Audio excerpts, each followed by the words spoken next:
este momento queremos conocer y saber un poco más la historia de la Asociación Cultural Fontanesa Luis Sergio y Sánchez. Quizá nos sorprende el nombre de esta asociación, o que no tiene esa segunda parte de la agrupación, ¿no? Pero todo ello lo vamos a intentar resolver con su presidente, don Jesús Lozano Mateo. Jesús, muy buenas tardes. Hola, muy buenas tardes, Miguel.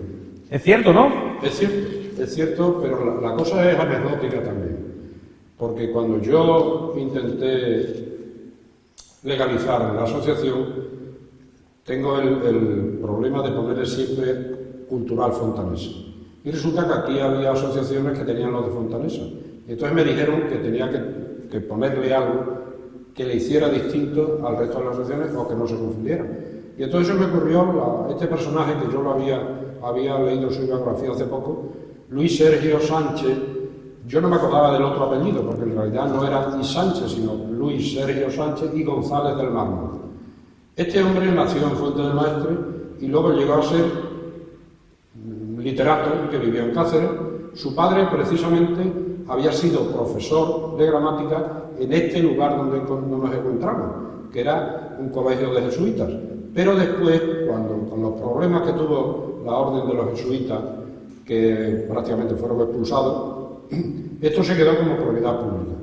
Y entonces, cuando se expulsó a los jesuitas, el gobierno, el rey, obligó a que se instaurara por lo menos algunas clases aquí. Y entonces el padre de Luis Sergio Sánchez y González del Mármol era profesor aquí. Hasta que luego ya, por lo que ha pasado siempre con la educación ha sido un bien que no se ha potenciado porque no interesa que el pueblo sea culto. Entonces este hombre se fue a Sevilla, se fue con toda su familia y luego él volvió a Cáceres. En realidad ha sido, ya digo, un literato, fue el director del primer instituto de segunda enseñanza de Cáceres y un montón de cosas que le hacen que sea un personaje importante para Fuente del Maestre. Y entonces nosotros elegimos este nombre como algo distintivo para la Asociación Cultural Fontanesa. Jesús, el nombre, Luis Sergio Sánchez, pero sobre todo yo me quedo con Cultural y Fontanesa, las dos grandes partes en las que se basa vuestra asociación. Bueno, es verdad que nosotros nacemos en 1989 fundamentalmente en torno a la Fiesta del Cristo, porque éramos una agrupación que arranca de la Coral Fontanesa y entonces pretendíamos pasar la Fiesta del Cristo de una forma distinta. A raíz de ahí se me ocurrió a mí legalizar la asociación y fundamentalmente sus objetivos, como tú bien has dicho, lo de cultural, que fuera una entidad que potenciara la cultura en Fuente del Maestre, y lo de Fontanesa, evidentemente, que hiciera que Fuente del Maestre se sonara en los distintos ámbitos en los que íbamos a tener una cierta actuación, ¿no? Y por eso lo de Cultural y Fontanesa. Y en ese sentido me baso yo para hablar del Fontanés del Año, un galardón, un premio que vosotros también intentáis o lleváis a cabo durante varios años. Pues sí, es verdad, aquí faltaba, y creo que falta, el hecho de dignificar, de dar crédito, de dar importancia a personas o entidades que han tenido mucho que ver en el hecho de potenciar la imagen de Fuente del Maestre. Entonces se nos ocurrió crear el título de Fontanés del Año, que se lo concedíamos a una persona o a una institución que, como he dicho anteriormente, dignificara a Fuente del Maestre y fuera algo así como un espejo en el que se miraran los demás para saber que Fuente del Maestre era una ciudad importante a través de sus hijos o de sus instituciones. Y entonces elegimos a una serie de personas y de entidades. Primero luego hemos sido un poco proféticos, porque en realidad a todos aquellos que nosotros le concedimos el título de Fontanés del Año sí que han sido elementos importantes en la cultura, en la sociedad, en la economía de Fuente del Maestre. El padre don Manuel Leal de la Concha, el bueno de don Manuel, a José Antonio Zambrano, cumbre de la poesía en Extremadura, a Manolo López, un empresario ejemplar, a el otro Manuel López Morena, en fin, a toda una serie de elementos que nos permitieron que Fuente del Maestre se notara en el ámbito de la cultura, ¿no? Luego creo que el Gran Maestre también se lo dimos al Gran Maestre cuando ascendió a tercera división, porque había sido un hito, un equipo de Fuente del Maestre que llegara a una categoría nacional. Era un reconocimiento tanto a sus directivos, a sus técnicos, como a sus jugadores, ¿no? Entonces, en principio, la entrega del título lo hicimos a título particular.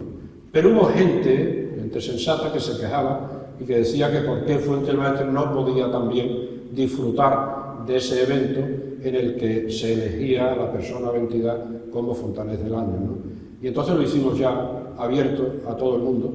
Lo que ocurre es que, en realidad, aunque alguien se quejó también que por qué nosotros, que éramos una entidad privada, concedíamos un título de tal rango, yo se lo ofrecía al ayuntamiento, que era el que realmente tenía que haber sido el que potenciara esta actividad y entregara el título.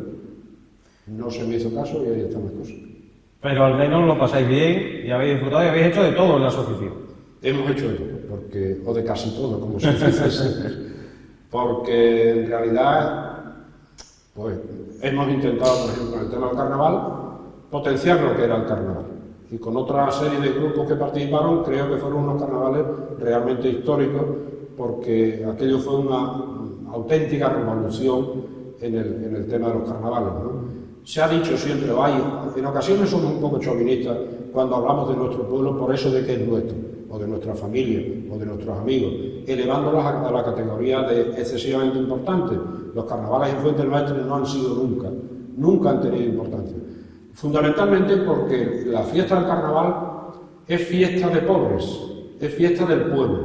El pueblo se enraiza perfectamente en la fiesta del carnaval, con lo cual el poderío económico que tiene el pueblo es muy poco.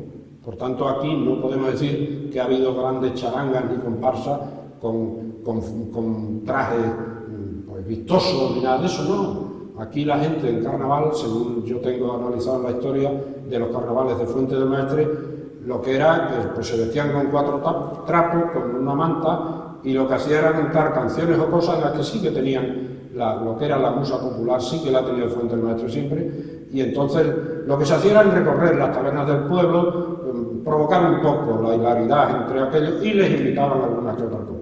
Con lo cual, los grupos, que entonces hay personajes pues, típicos aquí, como fue Isidro Pirfano, uno de ellos, el maestro Rafael el Gordito, o algunos de ellos que se identifican como elementos fundamentales en la musa popular del carnaval, ¿no?